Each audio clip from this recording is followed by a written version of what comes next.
Hello and welcome to Procrastination Station. Procrastination as in procrastinating and that other thing that we all do. If you can put it together, then you're my people, and if you can't, perhaps click that next button. No shade. I'm your host, Hannah, and I'm here to talk about self-sabotage in a way that invites all parts of us to come along for the journey. I'm here to lay out the setbacks and superpowers of self-sabotage in order to manage our limitations. Throughout the show, we'll discuss designing a life that works in your favor through sustainable creative practices. Thank you so much for being here, and I hope you enjoyed today's topic. Hi, everybody. I have something so special for you today. I have my friend Nasir here, Nasir Awale. He's an artist with a entrepreneur venture as well, and I'm so excited to talk to him today about overthinking. So overthinking, that's self-sabotage at its finest. I'm an overthinker. Nasir's an overthinker. Everybody's an overthinker that I tend to meet. It can sometimes lead to things such as task paralysis, where you're thinking so much about a problem and how to solve it, but not so much taking the action and doing the steps, because there's so many different avenues that you can take, so many potential outcomes and consequences, that sometimes you just sit there and you're like, oh my God, how many options do I have? And which is the best one? So we really want to talk about overthinking in terms of how that affects creativity, how that affects our work-life balance, all of the things. And I would love to give Nasir a moment now to introduce his art business and also introduce himself. Take it away, Nasir.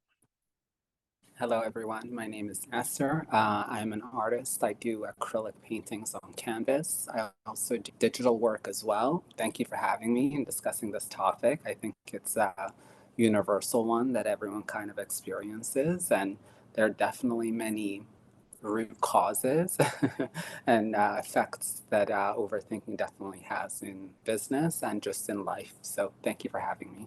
It's my pleasure. Thank you so much for being here and making the time today.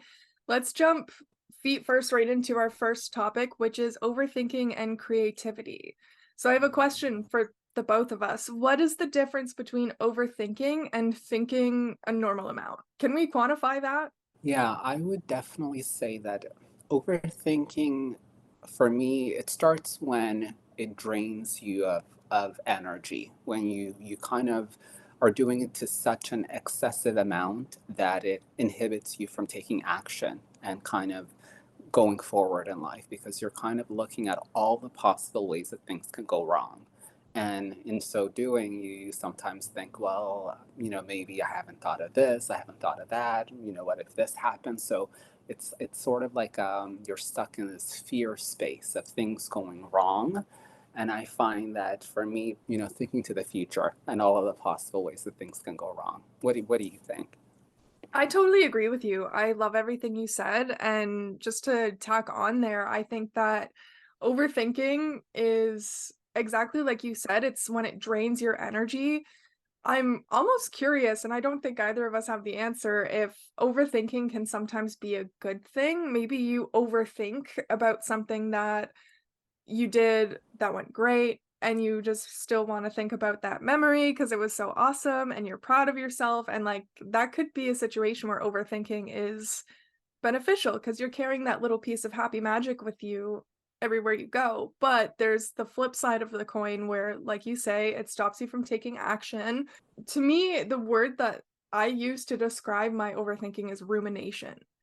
So when you are sitting there and it makes you feel like glued to your seat and you're just thinking and thinking and thinking. So I feel like thinking a normal amount for the average person is like they may brush over the question, they'll wait for one answer to like what could possibly go wrong, ask, answer, okay, do it anyway, or okay, not worth the risk, and then move on or carry on or whatever. But I also wonder too about overthinking if that is also a bit of a scale or a bit individual, because somebody who has experienced a lot of hardships in their life, let's say, they have a lot of potential what could go wrong. Something I like to say on this show as well is what has been will not necessarily always be. So if something did go wrong in your past, it doesn't have to go wrong in the future. And sometimes the overthinking can make you feel like what I've experienced before has to be what I experience this time. I love what you said about reminding yourself, like, what was a time where I thought this would go horribly and it went horribly right in the best direction? Because that's a good way to like prove your mindset wrong of whatever it is you're overthinking about. Yeah, I definitely agree with that. And what is sometimes overthinking for one person is perhaps, not so.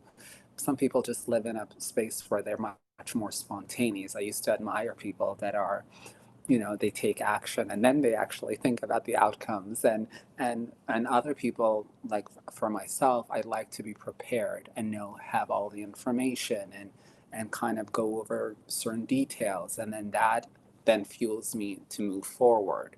But it's when it kind of gets to the point where I've done all of that and yet I'm still in a worried space where there's anxiety or concern, and I've done everything to really be over prepared, Yeah. but yet I'm still feeling those feelings of feeling under prepared. Mhm. That's where I think it goes from just thinking and into that space of overthinking and overanalyzing.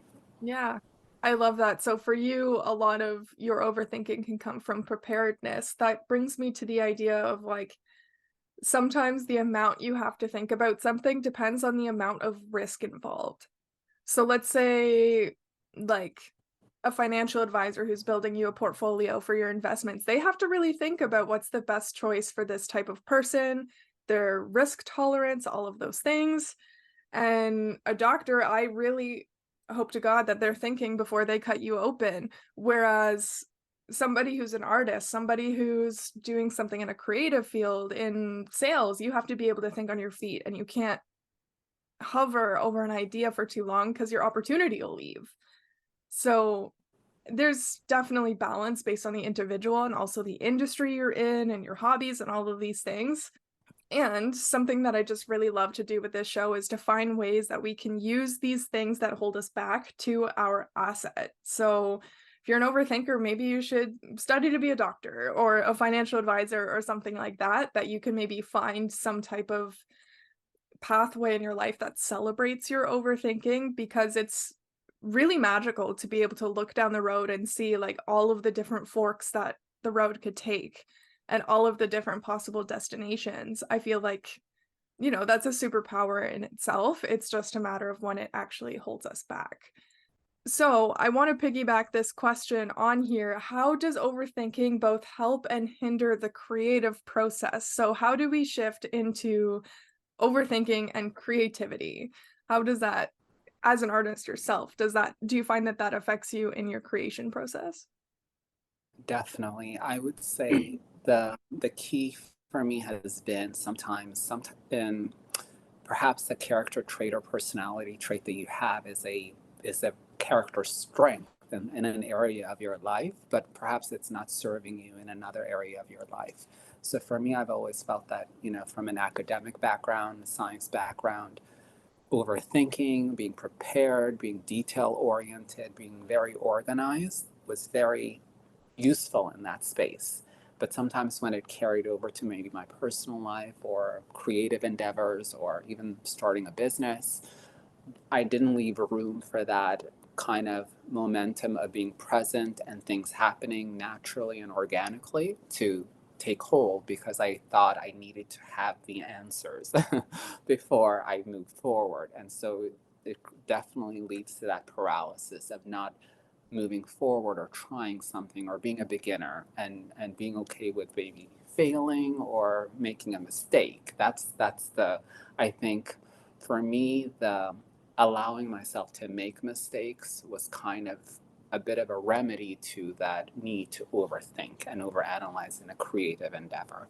So I encourage people to kind of not be super critical about a personality trait that's not, that they think is a character flaw or something, because actually I find that if they examine their life, it served them really well in other areas of their life. It maybe was a survival tactic or something that got them to where they are now. And the key is just to shift that and say, it works for me in this area of my life, but perhaps not in this. And I need to create new tools and new ways of approaching this new endeavor and form new character skills. And that's the trick is you have to sometimes kind of experiment and try things in order to become better at it. And so you have to be okay with being a beginner and it not being natural to you, but perhaps it is to someone else, and maybe you can seek counsel from them, or get tips from them, or just try to perhaps augment your current personality to fit that new skill. I love that so much. That is so fantastic. I feel like that's just so great in terms of like what you're saying about finding ways to shift the augment was the word you used to augment your personality to suit a new circumstance. That's just the best way to really learn about yourself as a person and how you show up in new situations. Feel like it can be just so scary at the idea of potentially failing or potentially being wrong. And I also really love what you said about wanting to know the answers before you get into a situation. And I do really feel like there's so few circumstances in our life where that's even possible. If you're a beginner, if you haven't been here before, then you don't know what's gonna happen. Nobody does. And that can be a hard pill to swallow sometimes because I wanna know, and I've been through a lot, so I feel like I should have the experience to tell me what's next, but nobody knows the future. And like you said about being present just being so important in your relationships and not thinking too far ahead in order to, just make the most of the people who are here in front of you, who could also maybe teach you a thing or two about overthinking. I'm in the exact same boat. Now, do you find that being a creative, that it can be challenging sometimes when you are in this headspace to shift into the art space of creating? I think for me, the creating portion of my art is actually the space where I find that I become most present and I get away from past and future, and I'm actually immersed in doing the actual creating. So that's for me the thing that actually drew me to painting and being, an artist, because it kind of, in the mode of creation, you don't have that much time to kind of think about the past or the future. You're just there doing it. And so you're in that space of action. So that portion for me hasn't been inhibited by my overthinking. I think for me, it's much more so that getting to the work, and then after I've completed the work, the business side of the thing, where then now I have to get into the mode of, okay, connecting with customers, or how do I sell my work, or being vulnerable enough to show my work. And that's where I think overthinking sometimes is a form of protection. You're trying to, in our past primitive days, it was more about, animals, and things like that. But now I think we're much more protecting ourselves from criticism or judgment, or making mistakes or failures. So that's where, after the work is done, now showing it to the world and becoming vulnerable, that's where the overthinking begins for me. Yeah, How about you? absolutely. I love everything that you just said. That's so great. I find the same thing. I find for me with my art that painting is like that outlet where I can actually turn my mind off. I have a very racy mind. Like it is always on, and it doesn't turn off when I'm painting, but it's talking about the same thing. What am I doing right now? What's my absolute next step? And like not 10 steps from now, but just like what's the next thing? And prioritizing the spaces on the canvas and also allowing yourself to shift the plan as it happens, because I don't make a lot of plans for my art and sometimes I put things in the wrong spot and then I'm like, okay, now what goes over here? And it's just a matter of really using that creativity to just like play with the canvas and play with your piece and to be able to have that sense of like childlike wonder. Like, what is this going to turn out to be? I don't know what it's going to look like at the end, but we're going to find out. And it's just so, so important. I find the same thing in terms of like getting to the work. If I'm in a very overthinking space, it can be very challenging to pick up my brushes and to actually just do it, even though I know for a fact that it'll help. And I can also agree with you too that sometimes the business sides of things it can exasperate all of it, where you're like, "Okay, but how do I sell this to the right people, and how do I know the right people, and who's gonna listen to me?" And just all of those intrusive thoughts, if you will, that would lead us really nicely into our next topic, but I actually have another question for you that just came up. Do you find that overthinking, you mentioned that it can be like a bubble of protection, like, if I can just know what's next, then whatever is next can't hurt me because 'cause I'll have a plan for that. Do you feel that sometimes it could be almost like a mechanism for controlling your environment when naturally we know we don't really have much control over our circumstance? Yes, I definitely think for me, if I look back to when perhaps overthinking kind of took on a life of its own in my life, it was really at a time where perhaps there was uncertainty in my life, or, I've lived in many different countries, so there was moving in my childhood and, you know, um, things like that. So I think for me, overthinking and having the answers and being prepared creates, I think, a false sometimes sense of security in the world, where you then say, well, I've thought of all of the possible outcomes, so therefore, nothing bad can happen or nothing unpredictable can happen. So it's a way to kind of shield yourself from something, unforeseen. Yeah. And but as we know in life and business, just by being a human being, things will happen that are beyond your control and that are extremely unpredictable and that you cannot even foresee unless you are open to the idea that you're going to be okay even if something unplanned happened.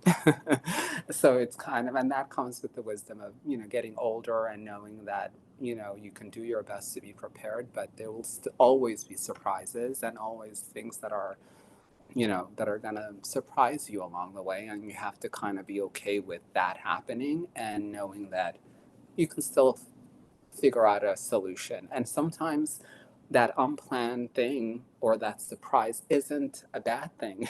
Sometimes it's a pleasant surprise, it's a great thing. And I think sometimes you rob yourself of the opportunity to experience those things if you're so in need of controlling everything or being, of need to kind of have that armor or preventing yourself from becoming vulnerable or living more of a kind of an experiential life because you're so afraid of these negative outcomes. But I think it really all stems from a deep sense for our brain to protect us. And so we kind of learn this need to, like, okay, I'm gonna think of all of these things. And usually, I don't know why, maybe we're all pessimistic people, but generally those thoughts are often negative. They're what could go wrong rather than what if it goes right. And I think lately I've been training myself on thinking, what if it goes amazing and everything goes really well, and shifting my mindset into thinking more positively going in and allowing for that. And I think if you kind of shift your thought process into something amazing could happen. I could meet someone that could help me with my business, or just more positive affirmations rather than negative ones. I think that would help everyone.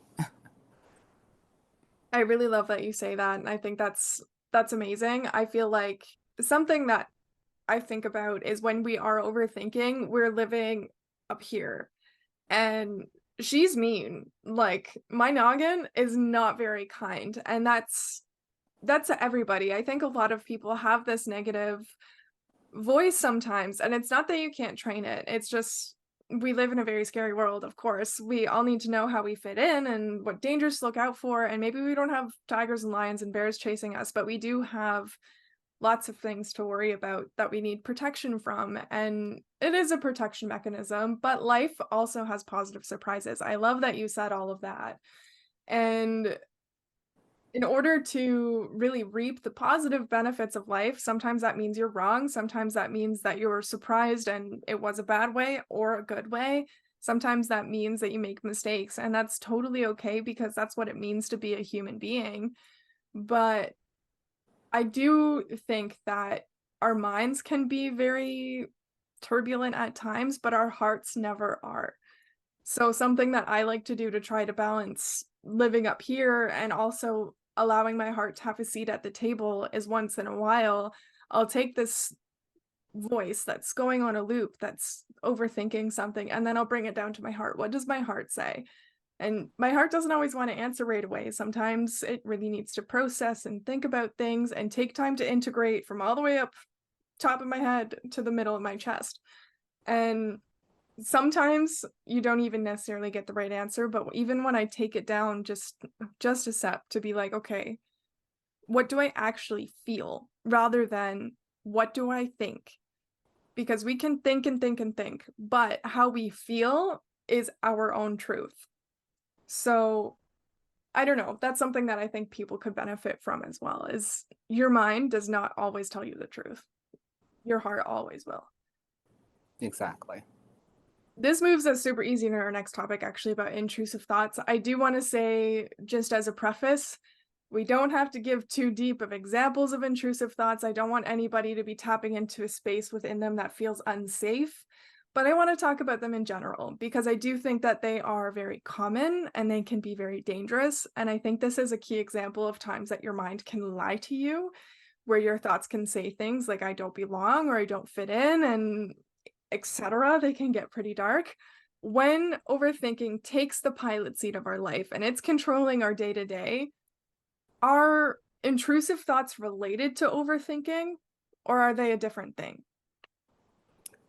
For yeah, it's I would say intrusive thoughts are I would say they generally, as we were saying earlier, can skew a little bit negative and skew a little bit in terms of that critical space of self, things that you perhaps um, subconsciously feel a little bit uncomfortable with the world knowing about you. So let's say if you're someone that's, I don't know, super self conscious about a particular trait or a quality that you might have. I think the intrusive thoughts will always affirm to you when you go on out into the world, other people think this of me, because you're really looking, almost having a lens or a prism through which you see the world. Other people noticing those things about you, or you falling short in certain accomplishments that you wanted to attain, or or if you have a difficulty connecting with people, then when you go out into the world and there was a conversation that didn't go the way you wanted because you were overthinking initially, then the intrusive thought that kicks in is, oh, it's because of a lacking or a failure or a flaw in you. So I think the intrusive thoughts are almost a reaffirming negative component of the overthinking. It's kind of like you create this narrative about who you are in the world and how other people see you. And then the world somehow mirrors that back to you. So it's that weird loop that's created. And I think only when we get as far away from the intrusive thoughts that are negative can we then create that space where we notice when we are overthinking, where maybe a conversation didn't go well, but you're not going to the space of intrusive thoughts. You're going to say, well, that was just one conversation in millions that I've had, many pleasant ones where people affirm to me that I could carry a conversation. So it's kind of, I think, they kind of are almost like cousins or twins. And so it's almost like having a friend that you go to and you're like, oh, was I, I don't know, a bad public speaker? And then the intrusive thoughts like, yes, you are, because of XYZ. So then it kind of like becomes this bigger thing that you really believe about yourself. So I think that's how they are interconnected in my mind, in terms of like when I personally noticed that my overthinking was reaffirmed by the intrusive thoughts. And I think where those intrusive thoughts come from, I think we all have to examine maybe our childhood or past experiences or things that were said to us by people we maybe held in high esteem, or kind of examine, why do my intrusive thoughts lead me down this particular road? And I think that particular road is unique for everyone. Absolutely. Absolutely. And I love how you said all of that. That is so amazing. I agree with you that they're like cousins or twins where it's almost like the overthinking walks you down a road and then the intrusive thought is the wall that you hit. Or the other way around where the intrusive thought is the topic of the day and then your overthinker is seeking out evidence. Like maybe you have a big freckle on your nose and you really don't like this freckle on your nose and you're speaking to somebody and then they make eye contact with you because they're speaking with you and then you're like, "Oh my god, they're looking at my freckle and I hate this freckle," and therefore they were staring at it and it's an ugly freckle and they agree. Even though they were probably just looking at your beautiful eyes or even admiring that freckle to say, "Oh, that really completes their face and adds character." Exactly. And you can never assume what somebody else is saying or thinking or, well, I feel like sometimes that overthinker can just it can be so chattery and it can almost build and build and build. And something that I also really love that you said is about examining where you've come from and why these things might be coming up, because I like to believe they're liars. Like these intrusive thoughts, they lie to you and they are not telling you what is best for your success, for your well-being. They're not here to protect you. And that being said, I do feel like there could be a degree where they are trying to protect you, but they are failing at it. I feel a lot of the time an intrusive thought could be something that at one point in your life served you, but nowadays it does not serve you in any way, shape, or form. And that's what makes it intrusive because it pops up as an idea, and you're like, if I don't take action on this, then it's going to keep coming back, or, I have to do this to get a release from this terrible thought that's in my mind, or whatever. And seeking that release, I feel, can be very, very challenging. It takes a lot longer to break an intrusive thought than it does to build one, especially if it happens to come in a cyclical fashion where every night, let's say you think about this terrible thing that you did when you were in elementary school or whatever, and it's just like a memory, and you do that like, "Ugh," when we all get an embarrassing memory and we just like, "Ugh," and cringe when we're in bed at night, and like it's not necessarily always a detrimental thing to have these intrusive thoughts. It's just part of being human to have a full spectrum of positive to negative emotions. We can't think our way positively into an exclusively positive life. We have to have the full rainbow of emotions. Sometimes the overthinking mechanism, it wants to protect you from having anything but a positive life. I don't want to be hurt. I don't want to be wrong. I don't want to be uncomfortable. So I'm going to think, think, think, think, think. And if I knew the outcome, I won't be surprised. And I'll be able to be like, haha, I've told you. But this is not how life works. This is just sometimes how our brains want it to work. And I feel like when you do find yourself in a situation when you are wrong, that's when the intrusive thoughts happen. Like, oh my God, I can't believe you did this. Why didn't you know? It keeps you from feeling like you're allowed to make mistakes. It keeps you from feeling like it's okay to be uncomfortable. I feel like we're all so attached to our comfort zones, and that is sometimes because it can get pretty mean up there when we're not comfortable. And I would definitely agree that they're related, but they're not exactly the same. I feel like they just kind of walk through life hand in hand. So we've given lots of examples on this next question here, but I want to round it out a little bit and ask, in what ways does overthinking impact our lives on a day-to-day basis?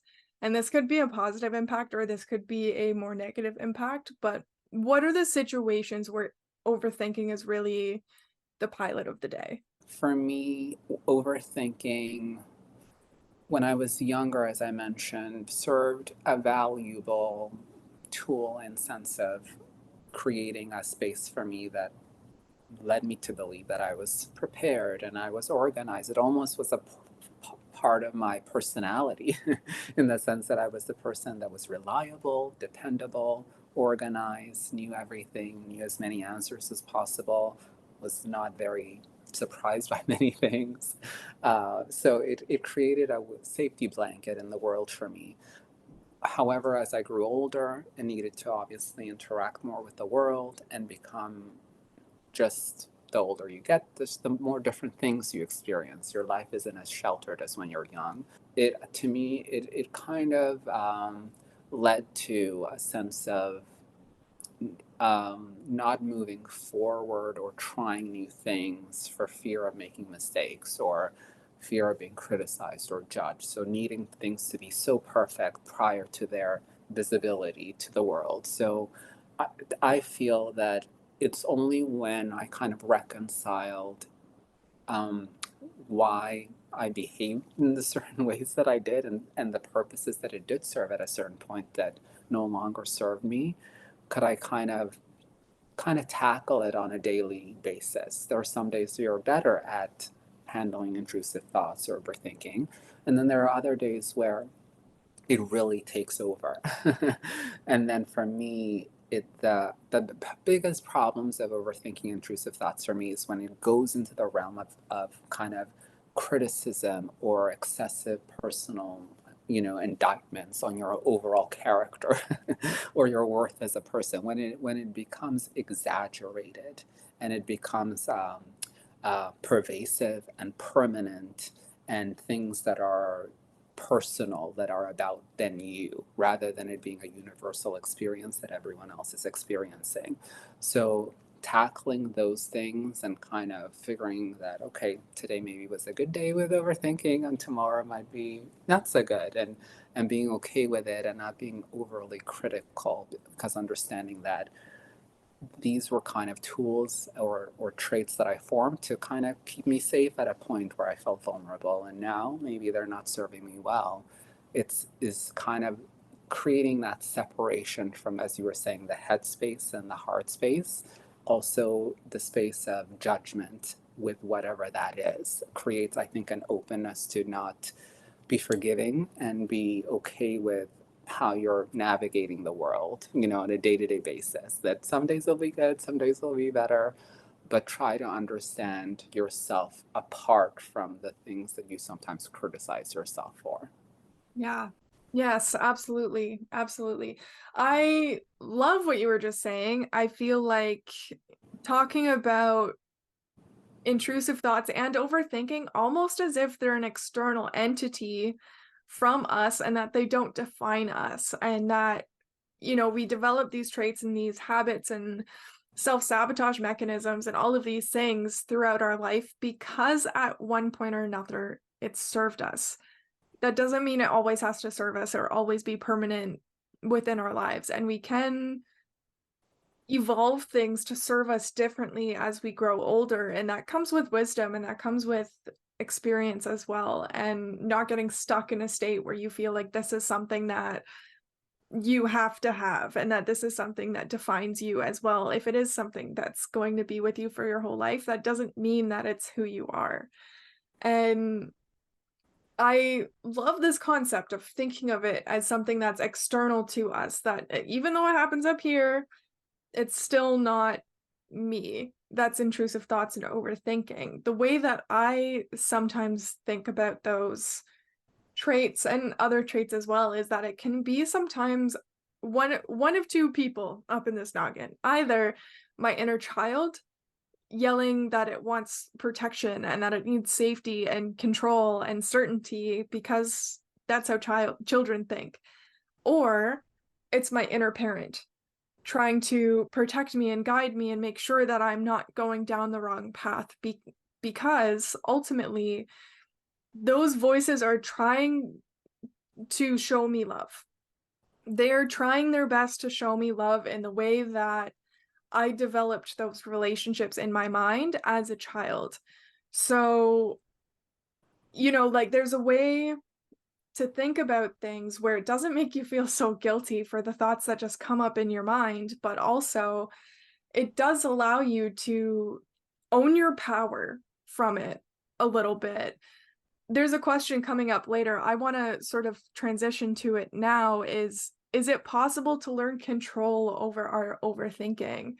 In my opinion, yes and no. Sometimes it could be something that we carry with us, and that's something that we learn to cope with, to evolve, to not allow it to control our whole lives. But that doesn't mean it goes away. It just becomes a it integrates into our life a little bit differently than it did when we started. But then there's also the space where if you're not being controlled by this thing that you have all the time, and if it's something that maybe comes up, but it has no bearing over your decision making, then I would say, heck yeah, you did learn control over your overthinking. And there's definitely a scale with that where there's balance where, look, we can't all necessarily say, like, I have it down pat every day. I never have a bad day and I never slip up. So, like, I feel like sometimes when it comes to our standards with ourselves of like something that our mind just naturally does. Do you have anything to add to that, Nasir? Yeah, definitely what I would say is I've learned that for me, the most challenging parts of overthinking or intrusive thoughts has been really the story or the narrative that I create about it as it's happening or after it's happened. Yeah. It's really, the that that quality that we have as people to be extremely self-critical and then to look at ourselves and say, okay, well, why was I overthinking? Why do I keep doing this?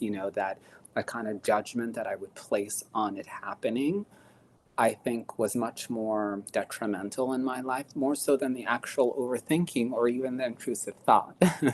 So for me, I've learned to kind of embrace certain traits or qualities that I do have. Sometimes I am a slightly more anxious person than other people. Sometimes I am a slightly more overthinking person than other people. Sometimes I am very detail oriented and meticulous and needing information and wanting to have a lot of answers more so than other people.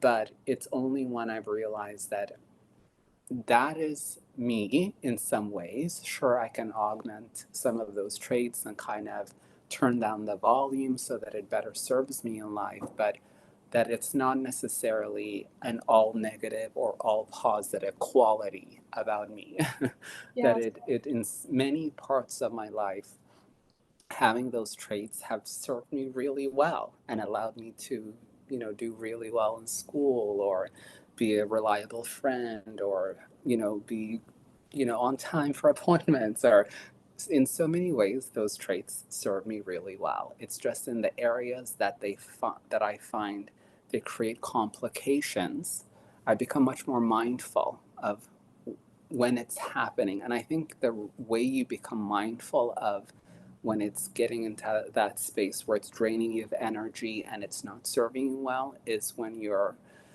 self aware enough to know who you are and make peace with your qualities and traits as a person.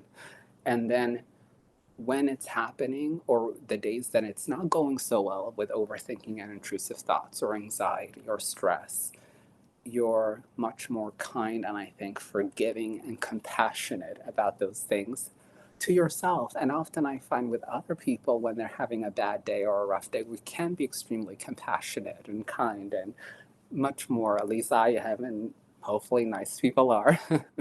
But we're so self-critical. And I think it's that need to, as you were saying earlier, the head and the heart create that space of separation. And for me, it's much more creating that space of separation from a personality trait or a quality that you possess and learned over time or was instilled in you by parents or wherever it came from, and making peace with that's my natural state. And there's no better or worse. That's just how I function in the world. But is this serving me well in this capacity of my life? And if it isn't, how can I augment it? But be also extremely mindful that it serves you extremely well in other areas of your life, like the same exact trait Yeah. can No, be exactly. extremely beneficial in this area of your life, would be extremely detrimental in another. And you just have to be very cognizant of that you're a multifaceted person and you're not just one thing. And even a trait that from the outside looking in might be seen as, better or worse than another, it's not necessarily the case. It's all situational and it's all a matter of degree rather than difference. I love that so much. I love how you talk about being multifaceted individuals. I feel like that is just so important to recognize. And I feel it's something that we also don't always recognize within ourselves, where, let's say, in most of my life, being an overthinker or perfectionist or whatever it is, it serves me great. And I'm in a new circumstance where I don't know the outcome and I'm nervous and uncomfortable. I'm a bit of a worrier too. I like all the details. I like to know, and I like space to process and all of these things. And when I don't have that, it can be pretty uncomfy. And that is a time to recognize that I have other facets to me that will serve me throughout life. And this is an opportunity to get to know them a little bit better. And something that came to my mind a little bit while you were just speaking there was the concept of like masking, of taking pieces of yourself and putting them in your back pocket for now so that different pieces of yourself can shine, and using that tool as an like in your day to day, like depending on the people that you're speaking to. Maybe you're talking to an old lady, you're talking to your buddies out at the coffee shop, or or you're dating, like there's so many different facets to our personality that we don't even know all of them. So in situations where you're worrying or you're uncomfortable, this is just an opportunity to get to know yourself in a new light. And it doesn't have to be the best light. You can decide after going through it that this wasn't actually for me, and that's totally okay. But now that you know, right? And something else that's coming to mind is also this place of neutrality. You were talking that a little about that a little bit as well. And I actually, interesting enough, saw a post on Instagram about like experiential neutrality. So really what the concept she was talking about was, she had a great day with her friend. She went to the coffee shop, they did their errands, and it was a lot of fun. And then she was just so happy. And then she comes home and she is so unhappy and uncomfortable in her skin. And she was talking about this concept of experiential neutrality, in a sense where our bodies want to be in equilibrium. We don't want to be so high. We don't want to be so low. So sometimes when you are not in balance, and it's okay to have the high peaks and valleys, but when you're not in balance, our bodies want to balance it. So you'll have that great day with your friend, and then the next day you have a terrible day because you're not with that friend today. And it really can drain you and put you in some dark spaces. And it just is what it is. And practicing that self-compassion to guide yourself through it, and also not labeling it as good or bad. It just is what it is. And that's something that is so hard for us as human beings to wrap around, but something that I really try to practice is neutrality. This was an experience. It, balances out with the other experiences in my life. It could be positive, could be negative, whatever. At the end of it, I want my experience to be positive, but that doesn't mean I won't have the negative. So it's just this is taking me on a whole mind tangent, but it's just such an interesting concept to me of balance, and having the positive equalize the negative. And also within us having the same sort of system where we have the negative, we have the positive, and it sort of plays with each other. And it's just such an interesting concept. Do you have anything to add on the concept of neutrality? Yes, I would definitely say that I think for the challenge that we as people have, I think, is that we sometimes we make judgments of an experience at the time that it's happening, and through the lens in which our emotions sometimes take over during that time. So you'll have something happen with a particular friend, or a disagreement or an argument, or something will happen, and at the time, based on the emotionality of that experience, in your mind you draw the conclusion that that's a bad thing, or something that you wish didn't happen. And then for me, what I've learned, by getting older, is that you look back on some of those things, and that same exact thing with that, I know our minds sometimes can alter things and delete things after time, but even with perspective. If you look back on certain things that have happened to you in your life, perhaps that you at the time deemed to be a horrible thing, later on you'll see, oh, that was really extremely beneficial in my life. My life took a different path. I made different choices after that fact. I made other friends as a result of that friend not being in my life. Yeah. So, with hindsight, you can look back on an experience and say, I was judging that experience for being good or bad at the time with the information I had. And then over time, more information will come to light and maybe it will become a good experience. And the same can be for something you thought was tremendously amazing. You meet someone and you form a relationship and then they turn out to not be a great partner or whatever it might be. And then you're like, oh. So it's kind of, I think, it's human nature to want to label and box things, and again it comes back to that need to create a kind of a safety environment of a world that's far more controlled than it actually is. We're like a rock hurling through space with asteroids flying all over the place. It's very mysterious and unpredictable and undefinable and in that gray space where it's not black or white. But yet we want all of our experiences to be easily understood and easily boxed into the category of good or bad, including ourselves as human beings. This is my bad quality, this is my good quality, this is my, bad trait, this is my good trait.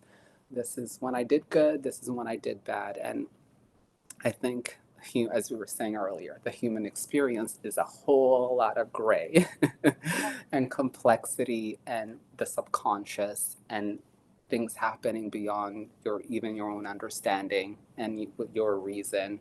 And sometimes we behave in ways that are counterproductive to our overall good simply because of learned behavior and things that we're trying to kind of overcome and understand. So I think that space of neutrality, I think, would serve us best if we applied it to um, understanding our own behavior sometimes and things that are happening to us and not needing to, at the time, label them as being a good or bad experience because in hindsight, we'll look back on it and have more information to then make that determination. And I think that's the biggest, human quality that we Yeah. all share, needing answers right at this moment and figuring out, is this a good thing, a bad thing? And I think the overthinking links into this because it's that need to know the answer now, but projected a little bit further ahead. Like, I need to know the answer for tomorrow and the day after, and needing that creates this sense of wanting to overthink, I think. Yeah, absolutely. Absolutely. I kind of see this concept of like when things happening to us, we don't always know like the actual consequence, be it a positive or negative consequence in the future. It's almost like standing up against a wall that's only as big as your face, where this thing happened and this is how I see it. It's today's lens. And then tomorrow, when we get perspective on the whole building, we can see how that contributed to our overall makeup. Say you went through a breakup and at the time you were heartbroken, and then now all of a sudden you realize they were actually a loser and I can do so much better. And like it's definitely about seeking perspective in our lives of the reality, which is it is probably both positive and negative.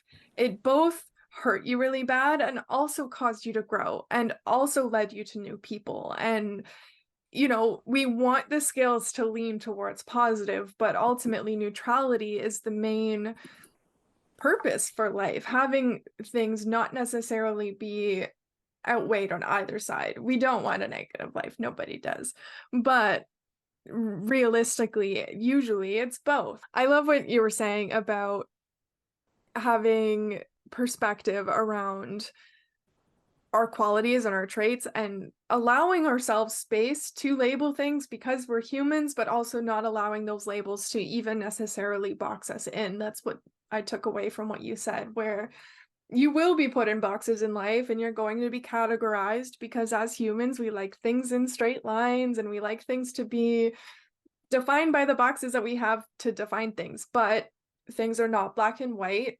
something that I deal with from time to time in my own relationships is the complexity of my feelings. I've got very gray area feelings. I love on the show to talk about gray area topics because it gives us so much to talk about. There's this angle, there's that angle, there's this direction, and there's so many different angles that we can talk about, even the concept of, let's say, overthinking.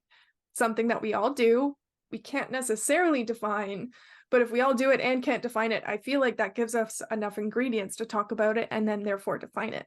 However, I like to talk about these gray area things because my mind is full of gray area feelings where it's always both.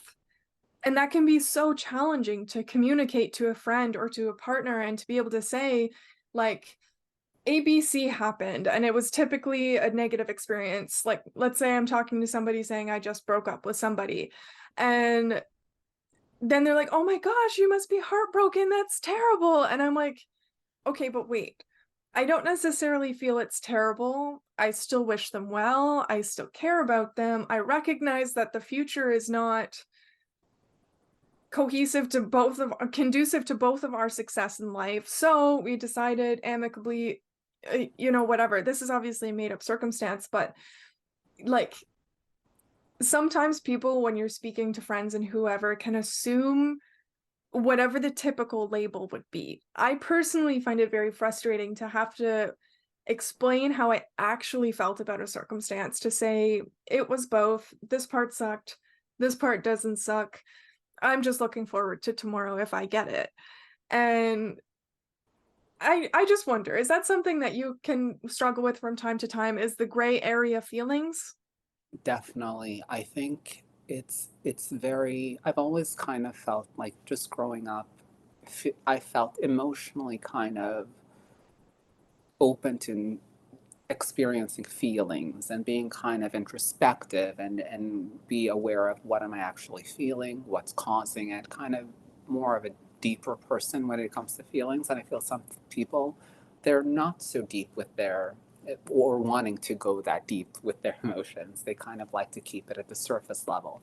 And so I find when interacting with other people in the world, it's their kind of emotional language that they use, or the scope in which they like to dive deep into feelings or thoughts about feelings. That's really been the most challenging things for me, is to what degree is this person open to really, even when you're making friends or connecting with other people, to what degree do they want a genuine deep relationship or connection, or diving deeper into a topic, or to what level do they prefer it be the kind of superficial, polite niceties of like interaction.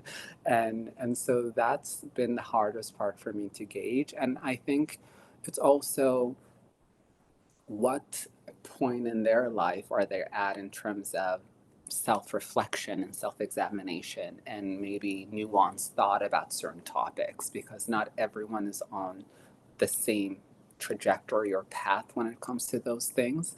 So I think it's finding like minded people that can kind of communicate the language of the particular emotion that a person is experiencing.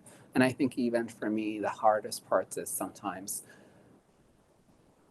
it's kind of, you can perceive someone as maybe not being empathetic or caring or sensitive about a topic, but it's just their own maybe lived experience or past traumas or things have shaped them in a way that renders them incapable of going there with you. So you then have to go back to the things we were discussing and not internalize or personalize that or overthink Yeah. and make that something about you. And that's something that I've had to learn over time, because as a much more empathetic person or someone that feels things, I would often make the judgment that I did something wrong for that person not to connect with me in that way, or care deeply enough to go that far or that extra mile, when it has nothing to do with you. Yeah, of It's just course. it's that person's own journey that they're on and their ability to connect to their own feelings. So it's realizing those things in a world where as we were saying, it's so complex within our own lived world, in our own head, in our own hearts. And then you bring another human being into it, it just it exponentially increases the complexity. Absolutely, absolutely, and that's so great. I feel like, you're right, like, we can be speaking the same language, we're both speaking English, but we can be speaking completely different languages when it comes to our tone and our complexity and the level of depth that we're willing to go with ourselves and with others. Some people like, I'm very introspective as well, you can be very introspective and you're like, "That's my introspective, I'm not very into the extrospective," and, it all depends on the person and how deep they are willing to go with you, and not even necessarily willing, but capable of going with you, and that's totally okay. People are allowed to have different levels of complexity. I would imagine if everybody on the planet was as complex as me, that we would have a very messy planet. So, it would be very chaotic, disorganized, very emotional, and, I love these things about myself, but I love them about me, and not everybody has to do the same thing the same way. And it's interesting as well that you mentioned about newer relationships and getting to know people and not really being certain how deep they're willing to go right away or capable. And it's just very, very interesting how sometimes the onus is on us, the overthinkers, to alter or chameleon ourselves a little bit in order to suit those circumstances where somebody's like, "This is my level, I'm not going deeper." And, like, it's just interesting. It's not good or bad, it's just interesting because I hate the idea of ever having to be somebody that you're not. But then I love the idea of being multifaceted and getting to know myself in new circumstances. But then I also hate the idea of having to accommodate for somebody else when they're not necessarily accommodating for me. And it's just like this coin has like six different sides of how we walk through life with other people. That's where it just becomes so messy sometimes, I think, is within relationships and within new connections and old connections and all of the things. Because of this difference in upbringing and complexity and depth of emotion and like, yeah. Do you have things to add on that? On masking? Yeah, just to briefly add on to that, Yeah. I totally agree with the notion of like meeting other people and then respecting their place in the world and how they function in the world, but then also having a sense of personal boundaries in terms of what you as a person need and require to have healthy relationships with them. And when I was younger, that was a very tricky thing to balance because Mhm. initially, as I mentioned, a lot of the times when there would be confusion or disagreements with my friends, often it would be my excess in emotionality then maybe would be that would be how it would be interpreted, and so then your level of caring or how much your need for certain boundaries are when they're not respected, you can be turned into the villain or turned into the person that's overreacting. When you're an emotional person, that's often what happens. You're overreacting, you're being overly emotional, you're being too sensitive.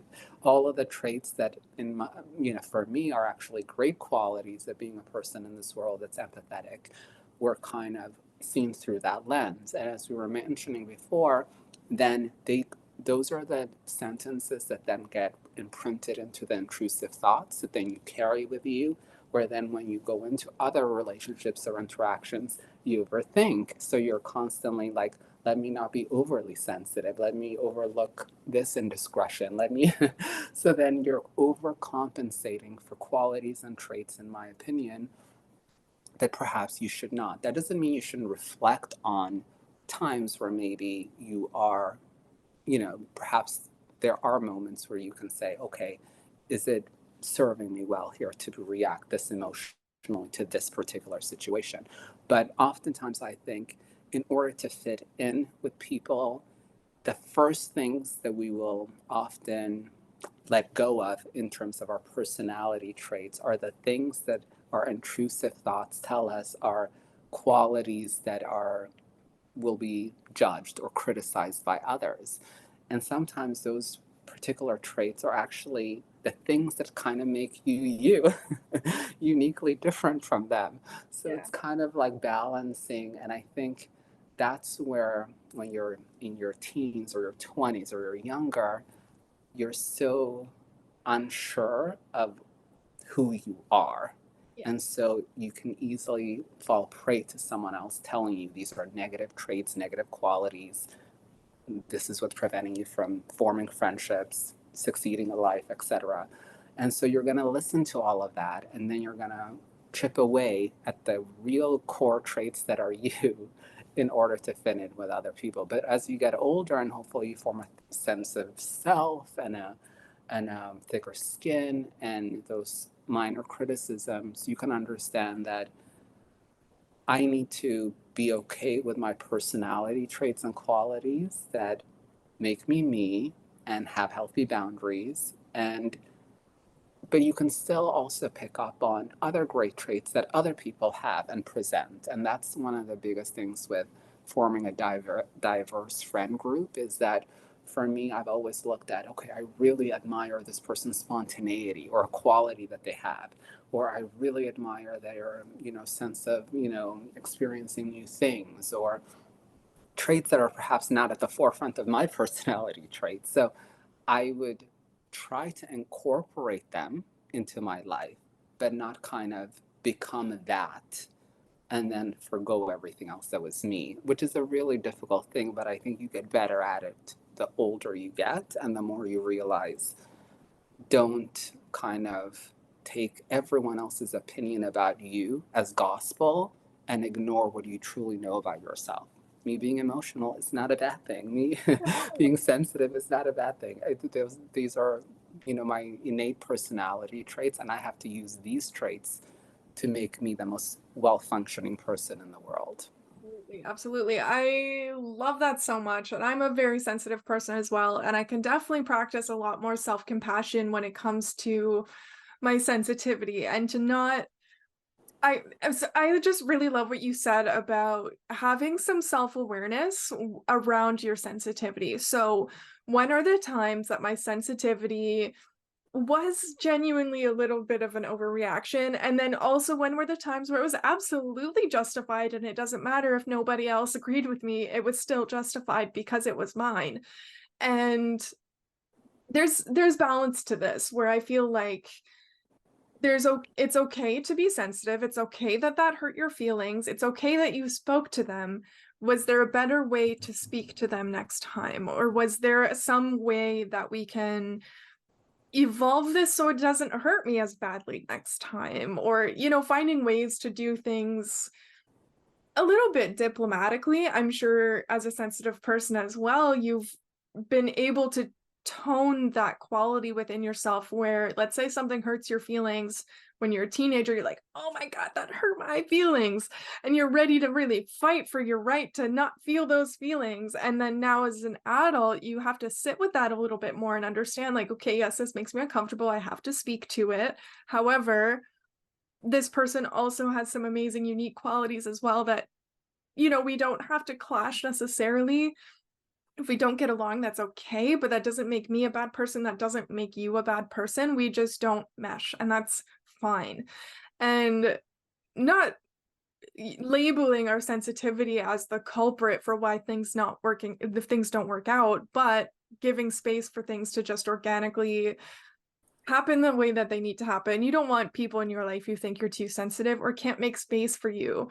And also, they don't want somebody in their life that makes things a big deal that they don't feel is a big deal. You need people who can help you gain that perspective as well as let go of some of that things that hold you back to be sensitive, but also letting go of the things that you hold back to not share your sensitivity with the world because it is an asset.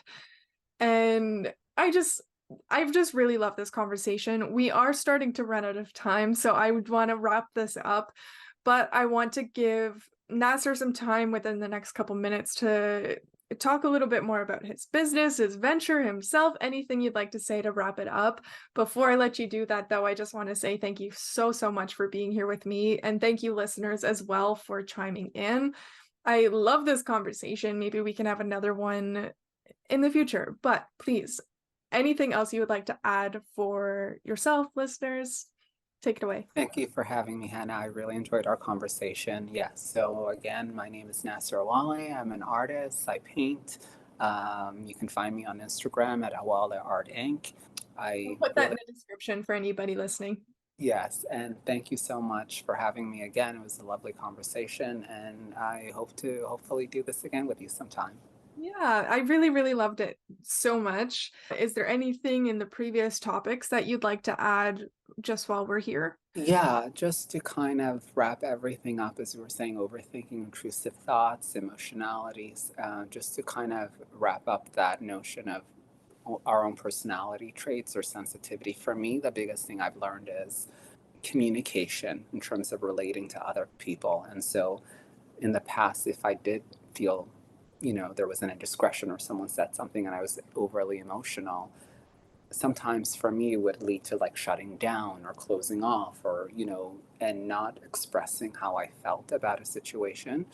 So I think ultimately kindness towards yourself, towards others, compassion towards yourself and others, and communicating your own lived experience and your truth in a caring way with other people so they understand you more fully, that helps in terms of creating a bridge so that we can all kind of function together.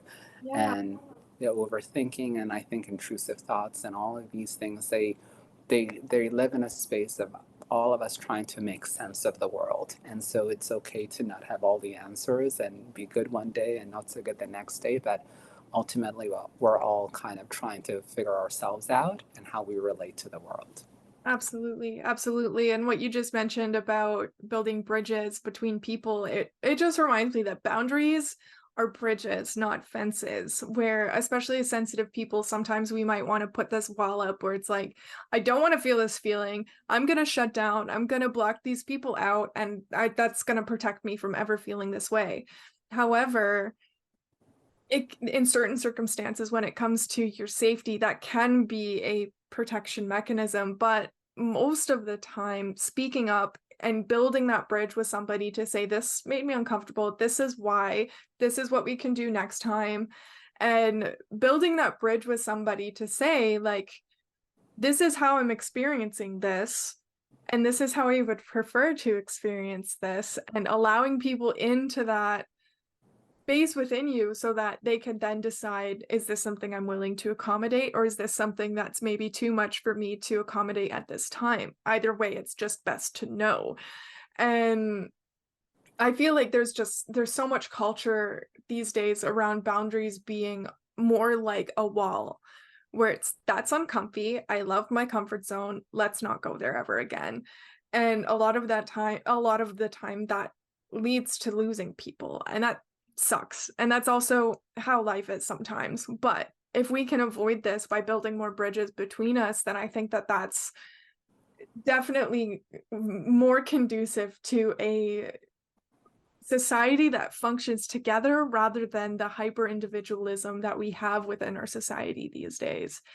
And I really, really love this conversation. I love this topic. I love you. Thank you so much for being here and for being yourself. And just thank you for all of your wisdom. And yeah, we have like less than a minute left, so I'm going to leave it up there. But thank you so much.